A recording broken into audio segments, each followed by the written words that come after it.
I hope you will remember what I told you about the scenarios, because now we're getting back to the scenarios and the results.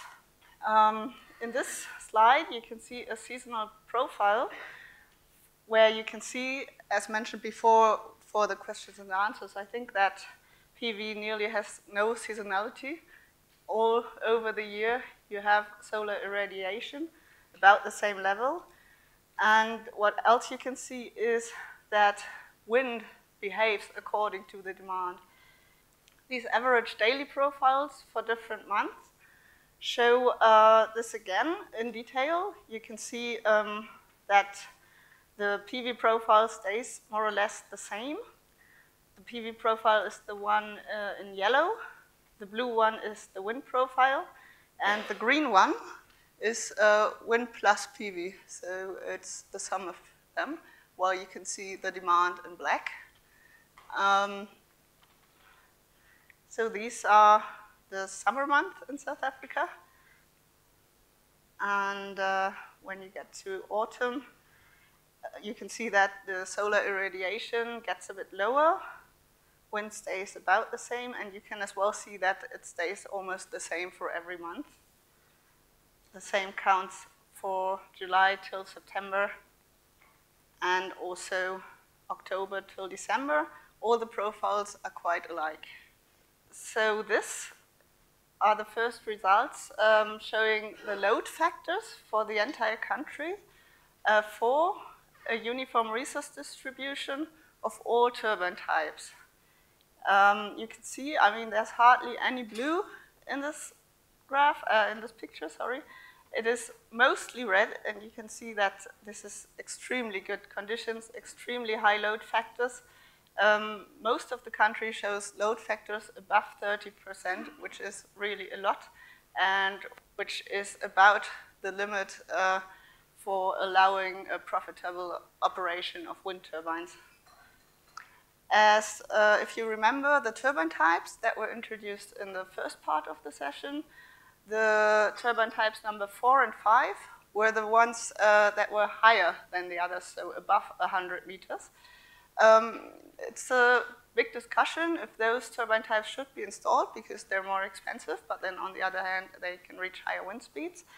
To make sure it is clear that these very high load factors do not count only for these turbine types, because turbine type 5 was installed almost in the whole country, as was shown in the first part of the session too.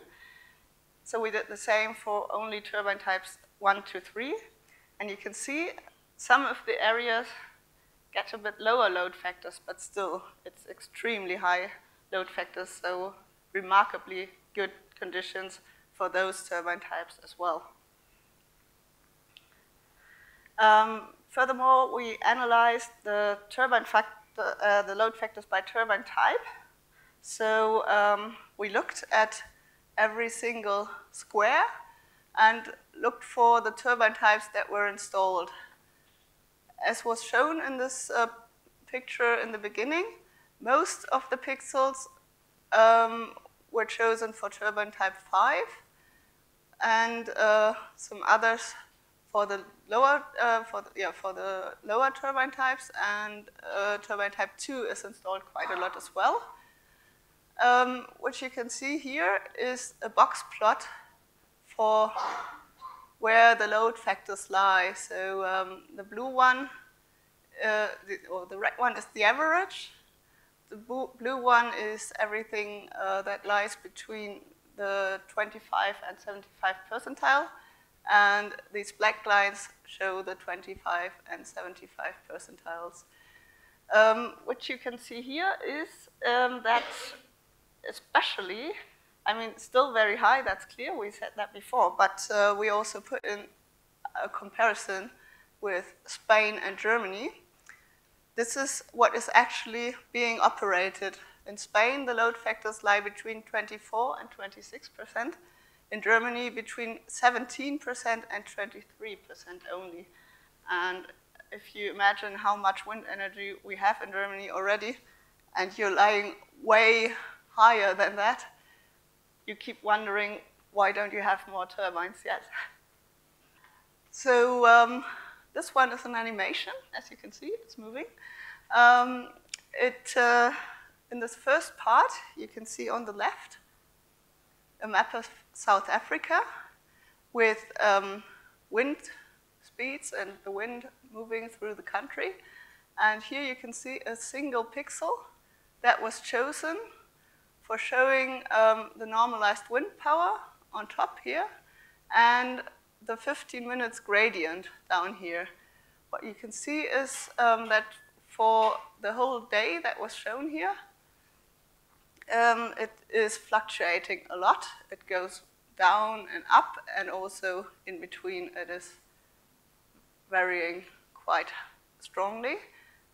The same is shown here. So for a single pixel, it looks like this.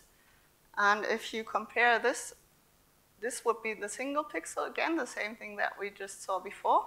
And here on the left, it is now shown what happens if you pick 10 different pixels at different locations in the country.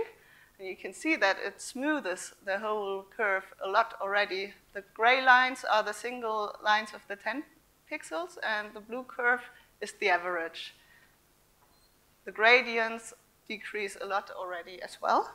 And if you do the same, a comparison with the 10 pixels and 100 pixels, the 10 pixels of before are the ones marked yellow here, and the 100 ones are the yellow and the red ones.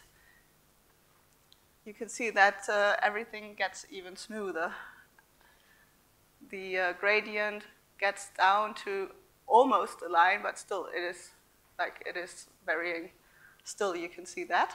So if you take the whole country now, you can see it gets even better. Again, as before, on the right you have the 100 pixels, all the gray lines of the 100 single ones. And here the gray lines become a big gray area because it's so many. It's more than 40,000 pixels now. And the curve is a nice, smooth curve with almost no gradients. So this shows very clearly how strong the aggregation effects are if you distribute turbines all over the country. So we've seen the load factors for the uniform resource distribution. We see here the load factors of the different scenarios that I mentioned before. So we have the uniform resource distribution. We have the opposite, where everything is put in one place. That's the blue bar, dark blue. Then we have the light blue bars with a high wind speed scenario, orange for the EIA focused, and, well, light brown for the REDS focused scenarios. We have the future grid focused scenario and the minimal ramps scenario. So what you can see again is that all load factors are high for all scenarios, which isn't a surprise as the load factors are high all over the country, more or less. So it would be hard to find a scenario with really low load factors. This happens a bit with the minimal ramps. As explained in the first part of the session, to reach minimal ramps, you sometimes have to choose pixels with not so good conditions, and that's how you reach lower load factors. The future grid-focused scenario shows very high load factors, which is, as I mentioned before, because the allocation of the turbines was optimized according to their distance to the grid nodes, but also according to minimal full load hours, and that's why this is higher.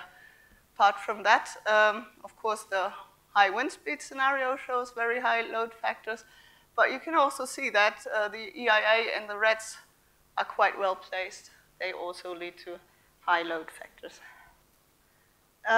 This one's aggregated wind power duration lines. It's for 3 years, 2010 to 2012. It shows the different scenarios, but only a single penetration of wind. So it's for the 250 terawatt hours of electricity from wind. It doesn't change much if you choose any other wind power outputs. So you can see everything here. What you can see clearly is that, of course, the all in one place has quite a steep curve. And the wider the distribution gets, the widest distribution would be the yellow line for the uniform resource distribution, the smoother the line gets. Something special you can see here as well, and that is according to the very good conditions you will find in South Africa, is that for all the scenarios with a wider distribution, you will have no moment, if you consider the whole of the country, where you have no feed-in. So in South Africa, if you have a good distribution of turbines, you will always have some electricity feed-in from wind somewhere, anytime. That's extraordinary. The same is shown here, like the same in the way of aggregated duration lines. For the residual load, we chose the grid focus scenario, and the upper line in gray here is the actual demand, and then the residual load was calculated only the demand less PV feed-in for 80 terawatt hours of PV.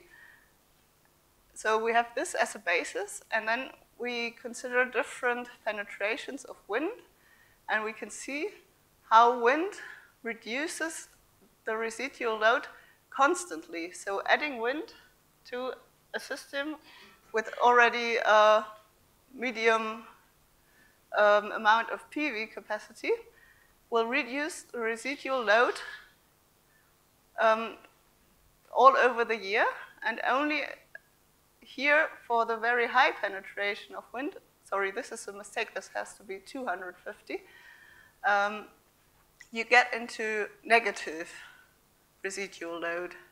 This means there's a surplus of electricity which you could either store or curtail.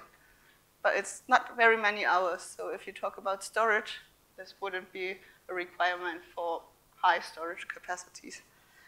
Looking at PV, on the other hand, with a residual load for 100 terawatt hours of wind, you can see that lower capacities have about the same effect as adding wind, but if you get to higher capacities of PV producing 200 terawatt hours of electricity a year, you cut the zero line here already, so you have high electricity surpluses. Also, if you look at the base load, which would be about 3,500 hours per year down here, you can see that it practically disappears. There's hardly any base load left, so conventional power plants wouldn't really solve the problem. You need quick, flexible, for example, bioenergy plants or gas turbines. This graph is a very interesting thing, but you need to know how to use it. On the y-axis, it shows the percentage of South African landmass. This percentage is already excluding the exclusion zones. So this is not considering any towns or natural areas that need to be protected and such kinds of areas. And the same can be done for the y-axis, looking at the electricity generation, which is the maximum is at 22,000 terawatt hours per year. That's the potential if you look at the whole country without the exclusion zones. Then on the x-axis, you can see the load factor again. And what you can do here now is for turbine types 1 to 5 or 1 to 3 only, you can choose a load factor that you want to reach for economic reasons. For example, 35%. And then you can go up here and see where it cuts the curves. And then you can go over to the left, and you can see that for the turbine types 1 to 5, you could use about 68% of the land mass, and you would reach such a high load factor. So for 68% of the land mass that is left after excluding certain areas, you will still reach 35% or higher load factors. If you look at turbine times 1 to 3 only, this cuts down to about 53. So you can see that installing more expensive turbines would lead to a higher or bigger areas that you can use, but it would also increase the load factors. So it's a trade-off between cost and load factors, which would have to be investigated more in detail. Looking at the maximum load, we first of all compared the different penetration levels of wind and also the different penetration levels of PV. And we found that the PV steps do not influence the maximum load, which means that it probably occurs during the nights when no PV electricity is fed in whatsoever. That's why I don't show this graph. I only show the graph for the wind scenarios. So here you can see that it doesn't really matter how much wind you install, the maximum load stays about the same. Interesting thing, though, is that the more you install, the less residual load you get. So installing more wind decreases the residual load. And then on how much, it depends on the scenario.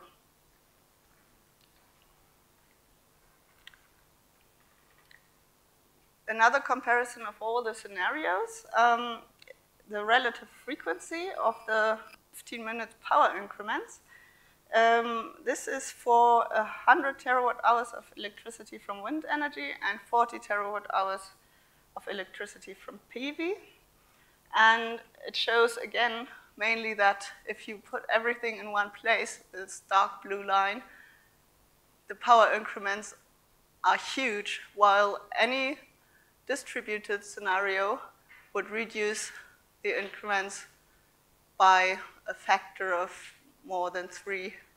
So again, this is a proof that a wider distribution is necessary.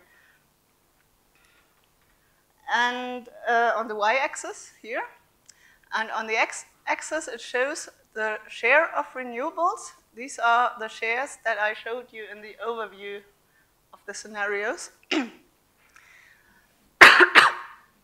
And the shares derive from the different penetration levels of PV and wind.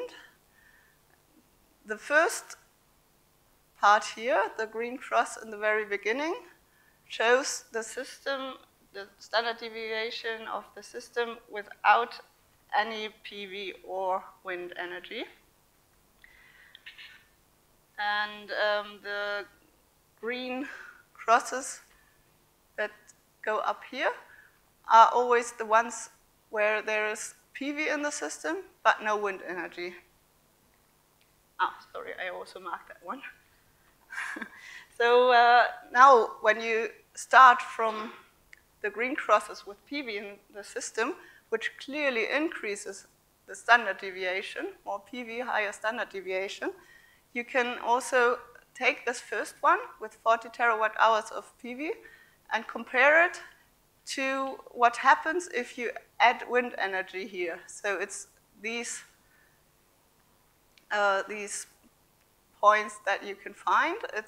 All the scenarios are really close to each other, so the scenarios do not make such a difference. It's mainly the share of PV and wind. And you can see that adding wind to the scenario with 40 terawatt-hours of PV does not increase the standard deviation. You can see a similar or the same effect here, where you start with 80 terawatt-hours of PV and no wind, which would equal 16% of RE. And you add wind, 50, 100, and the 250 terawatt-hours, and it stays at the same level, the standard deviation. accordingly, this happens here. And you can see that even with a share of 90% renewables, if you have a balanced combination of wind and PV, this will not increase the standard deviation in comparison to the PV scenario. As that's a lot to see from this picture, I summarized it on the slide. So what I just explained is that PV is the main driver for standard deviation. Adding wind does not increase it. The optimal mix is reached rather with higher shares of wind and lower shares of PV. And the last dot that I showed you with the 90% of RE showed that even really high shares of renewables can be realized with low standard deviations.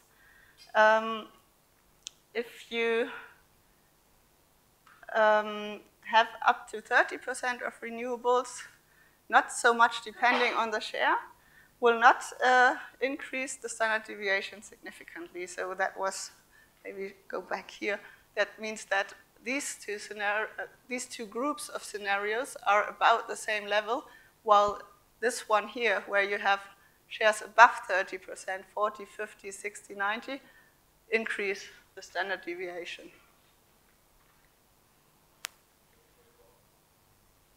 Before you go on, just a comment.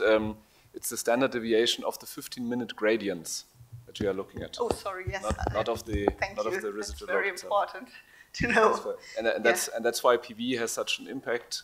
But because the PV profile is like a bell-shaped profile and it introduces 15-minute gradients, but these are very predictable.